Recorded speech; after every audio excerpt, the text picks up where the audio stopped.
Labda hiyo adhabu unayosema mnajipa nyinyi kama wanakod, huenda inaoana na zile changamoto ambazo mmekuwa mkikumbana nazo hasa nyakati za kupitisha miswada muhimu bungeni, kwamba mnaona upande wa Jubilee wakati mwingine wanakuwa ni wenye nguvu zaidi kualiko. Huenda ni yale maamuzi yanayoanza pale kwenye kamati hizi za bunge. Bila shaka uamuzi wowote katika bunge huanza katika committee stage, baada ya committee stage, kisha baadaye ndo zinaenda katika bunge, katika uwanja wa bunge. Baada ya pale linaweza kujadiliwa lile jambo, baada ya kujadiliwa kisha linapigiwa kura.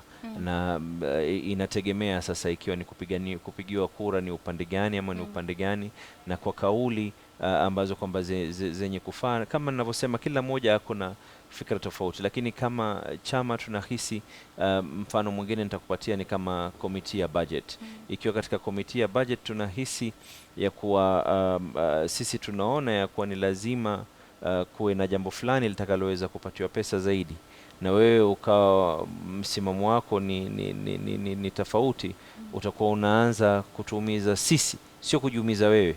Unatumiza sisi, na kisha ukitumiza sisi umeumiza Wakenya kwa jumla. Ikiwa sisi tunasema ya kuwa pasiwe ni mambo ya kuongeza ushuru katika bidhaa fulani, na wewe ni mwenye mbio kukubali ile jambo, basi bila shaka kutakuwa na tatizo. Na nikiwa nukuu, leo mmesema kwamba bunge likiwa sasa limerejelea vikao vyake, mmenoa makali kuhakikisha kwamba mnamenyana na wanajubilee pale bungeni, mnapinga lile swala la tyranny of numbers, kwamba mnahakikisha kuwa mtamenyana nao hasa nyakati za kupitisha miswada muhimu bungeni. Labda huu ni mojawapo ama hii ni mojawapo ya mikakati ambayo mmeona kwamba itawawezesha kutimiza hayo, kwamba mkianzia katika kamati kisha sasa bila shaka tunaanza katika zile kamati kuhakikisha wale wako katika kamati waweze kupitisha miswada ambayo sisi tunahisi ni miswada yatakayoweza kutekeleza matakwa ya Wakenya. Na kule bungeni, na ndipo sasa nilikuwa nikiuliza hili kwa sababu tumezoea kwamba upande wa upinzani kana kwamba wakati mwingine huwa wanafinyika sana, na tumeshuhudia kuwa uwanja bungeni umegeuzwa kuwa miereka, labda matusi upande mmoja upande mwingine, hasa nyakati za kupitisha miswada kama hii. Tunatarajia nini mwaka huu, kwamba miswada inapopitishwa tutarajia nini hasa kutoka upande wa upinzani? Nadhani kama msimamo wa CORD, kwanza tunajaribu kuhakikisha ya kwa kila aliyoko katika chama hakikisha si ndani ya bunge peke yake, paka nje ya bunge lugha ya matusi siweko. Tushindane kwa akili, tushindane kwa mawazo, tushindane kwa fikra. Mimi nizungumze yangu, niweze kujadili yangu, ili yangu ndio ambayo yataweza kukubadili wewe fikra na akili, na uweze kugeuka mrengo, uweze kuwa na mrengo wetu sisi ambao tunahisi ni mrengo wa Wakenya. Lakini ile bughdha za saa nyingine hutokea ya kuwa watu wakawa ni wenye kuzungumza na sauti za juu, hususan ikiwa wanahisi ya kuwa wanaonewa. Kwa hivyo mnaahidi Wakenya kwamba wakati huu sasa mambo yatakuwa ni kumenyana kwa akili na si kumenyana kwa mikono. Haijawahi kutokea kumenyana kwa wakati mwingine mnatupia na karatasi kule iliwahi kutokea wakati mmoja ambao ni sheria serikali walijaribu kuzipitisha na wakazipitisha katika bunge, lakini mahakama ikaweza kusema ya kuwa ni kinyume na sheria, na hizi sheria tukianza kuzijadili ni mambo mingi, lakini yalikuwa ni mambo ya kuweza kuiregesha hii Kenya katika karne ambazo watu wametoka mbali mpaka Kenya ikafika hapa ilipo. Kwa hivyo tulipokuwa tunapiga sauti na sauti zetu ziweze kusikika katika wakati ule, na kujaribu kutumia kila njia ile sheria isiweze kupita, ni yale machungu ya kuwa tunaangalia kila njia Kenya isiregee nyuma, Kenya isirudi nyuma pale ilipokuwa. Na kama ninavyosema tena ya kuwa mahakama iliweza kuangalia na kusema kwa kweli hizi sheria zilikuwa zinaenda kinyume na katiba ya Kenya. Labda sasa tuingilie mada yetu kuu ambayo tunaijadili leo kuhusiana na usajili wa wapiga kura. Tunatarajia kwa shughuli hiyo itangwananga siku ya Jumatatu, lakini kufikia sasa wanakodi ni kana kwamba hawajaridhika na matayarisho yote ambayo yamefanyika kufikia sasa. Je, tatizo liko wapi? Wala sidhani itakuwa ni wanakodi peke yake, ni Mkenya yote ambaye kwamba akili zimetulia kitimamu, akisisikiza zile sababu, atakubaliana. Kwanza nitajaribu kutoa mifano kuzungumzia eneo lile ninalotoka mimi la Mvita. Eneo la Mvita tuna ward ambazo kwamba ni 5. Katika zile ward 5, kila ward kuna polling station kadhaa. Sasa kitu wamefanya ni wamechukua BVR machine 5 peke yake, na zile BVR 5 zitatoka ikiwa ni ward ya Chuda, tutaambiwa ya kwa sasa hapa leo itakuwa katika kituo cha kupiga kura hiki, kesho kitakuwa katika kituo cha kupiga kura kingine, Mtondogoo utakuwa katika kituo kingine, na hali kadhalika. Ward ya Old Town itaambiwa kwa leo ni hapa, kesho ni hapa, kesho kutwa ni hapa, Majengo na Mombe Tayari, Shimanzi, Kingorani. Kwa hivyo kutakuwa ile BVR machine itakuwa ni yenye kuzunguka watu. Ikiwa wewe unatoka Old Town, ikiwa wewe ni wa Kadarbai polling station, utaambiwa wewe siku yako ni hii na hii peke yake. Kisha mwingine akitaka kwenda kuchukua kadi yake ya kura, ataambiwa kwa wewe ikiwa ni wa ward ya Old Town na unatoka Fort Jesus, wewe utachukua siku hii na siku hii peke yake. Na tunataka kuhakikisha kwa hizi idadi ziweze kuonekana. Lakini wanavyosema ni kwamba hawalengi kuwasajili upya wapiga kura, bali wanawalenga wale ambao hawakusajiliwa katika uchaguzi mkuu uliopita, na ndipo sasa hawaangalii katika kutuma mashine nyingi, kwa sababu labda idadi wanayolenga ni ndogo. Sikubaliani.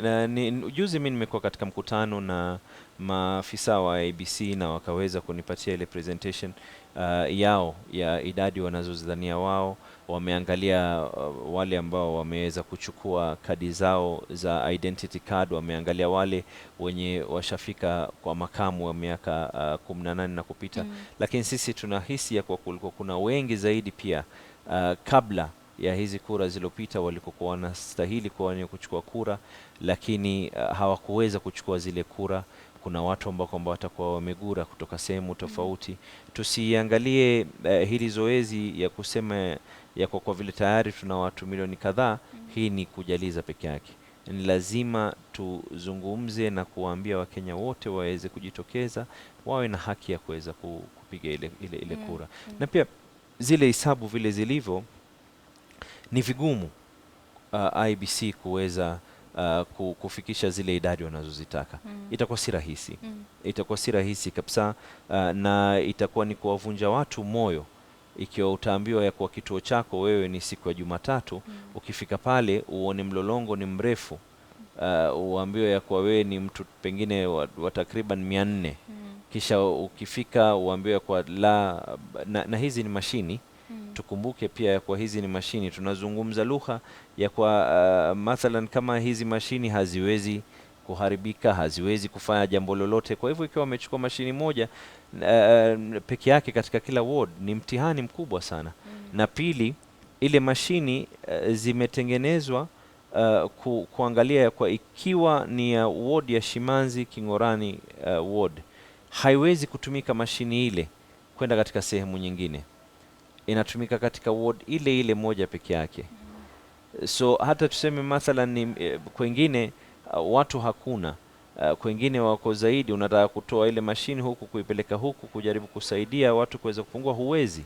Nakumbuka nilimhoji mmoja wa makamishna wa IBC hapa studioni, na akasema kwamba changamoto ambayo ipo kwa sasa ni kwamba wamejaribu kushawishi bunge kuwapatia pesa zaidi ili waweze kununua mashine ambazo labda hazitumii umeme, ambazo zinatumia sola na battery kwa mfano. Lakini sasa tatizo limekuwa bunge kupitisha yale mapendekezo yao. Na ndio kama chama cha CORD leo tumeweza kusema kwa kuna umuhimu wa serikali kuhakikisha fedha zimepatikana ili watu waweze kujisajili kuwa ni wapiga kura. Kwa hivyo bunge lina hiari kuwapatia pesa ambazo wanadai za kununua mashine mpya. Bunge bila shaka lina hiari, na ndio katika msimamo wetu sisi ya kwa fedha zile zinahitajika kupatikana za kutosha ziende kwa IBC ili kila mmoja awe na haki yake. Kila mmoja, na mimi siku zote usema na narejelea tena kwa Wakenya wote, kila ambaye kwamba anayenisikiza hivi sasa hivi, hiari ya mrengo utakaopiga kura ni wewe mwenyewe. Ni wewe mwenyewe kuangalia utaelekea upande gani. Sisi tumeweza kuelekeza na kuzungumza misimamo yetu ni kuhusiana na jambo fulani. Tunazungumza ya kuwa tunataka kuhakikisha ya kuwa ugatuzi umeweza kufika chini mashinani unavyostahiki. Tunazungumza ya kuwa tunataka pesa ziweze kufika katika mashinani inavyostahiki. Tunazungumza lugha ya kuwa hatutaki fedha zitumike mara mbili, badala ya fedha zile zenye kufaa kupatiwa kaunti kwa sababu ya masala ya ugatuzi zisitumike tena katika upande wa national government. Tunazungumza ya kuwa sheria tunajaribu kuzipitisha sisi ni sheria zinazolingana na katiba ya Kenya. Kwa hivyo ni Wakenya wenyewe sasa watapima. Ni kupima unga na maji hapa. Na unavyosema kwamba mna hiari kuwapatia zile pesa wanazodai. Tunajua shughuli hii itaanza siku ya Jumatatu. Je, kuna ule muda wa kutosha kuhakikisha wananunua zile mashine zinatumwa katika kaunti na watu kuanza shughuli ya usajili? Kura ni mwaka wa 2017 na hata kama itakuwa haitowezekana kuanza siku ya Jumatatu na zile mashini kupatikana siku hiyo ya Jumatatu, IEBC wana hiari ya kuweza extend hii period. Wana hiari ya kuweza kusema wanaongeza ule muda wa watu kuweza kujisajili kama wapiga kura. Labda nimhusishe mtazamaji. Tunashukuru CORD kwa ajili mmehakikisha kuwa serikali imetekeleza wajibu wake, lakini kila mara mnaashiria tu makosa tu yanayofanywa na Jubilee, na kwa mara chache tu mnapendekeza suluhisho. Huyu ni Sang Kipkirui kutoka Kobil. Sang, kwanza jukumu letu sisi kama wana CORD, ukumbuke kwa sisi tuko katika mrengo wa upinzani. Kazi yetu sisi ni kuhakikisha ya kwa serikali imefanya vile tunavyotaka Wakenya waweze kufanyiwa. Hilo ni la kwanza, na la pili, si jukumu letu kuwapigia kura, lakini jukumu letu ni kuhakikisha Wakenya wamepata yale wanaohitaji. Kazi yetu si kuwapigia kofi na kuambia ya kuwa ni jambo fulani, lakini kuna maswala ambayo kwamba yameweza kufika katika bunge, tukihisi ni jambo ambalo linakubaliana na watu wote. Watu wanapiga kura katika kila mrengo. Lakini unajua, labda hili linaoana na yale ambayo yameshuhudiwa kwa kipindi kirefu. Hili kuhusu usajili wa wapiga kura ni mojawapo tu ya zile hoja ambazo zimeibiliwa na wana CORD.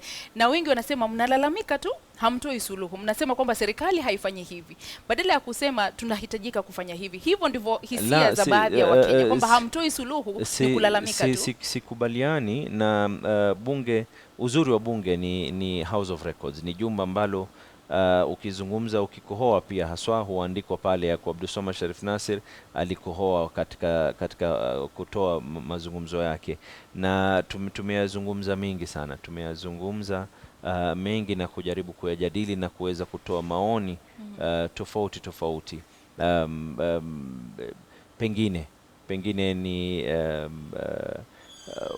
vyombo vya habari kutoweza mulika yale ambayo kwamba watu wameweza kuyazungumza ya kwa badili ya kufanya hivi. Rai yetu ya kuwa ni lazima tuweze kufanya njia hii ndio itakaoweza kuwafaa Wakenya. Kwa hivyo sio kulalamika peke yake, tumeweza kutoa suluhisho katika mambo mengi na ziko katika Hansard Records, na siku hizi tuko katika era ya mtandao dijitali.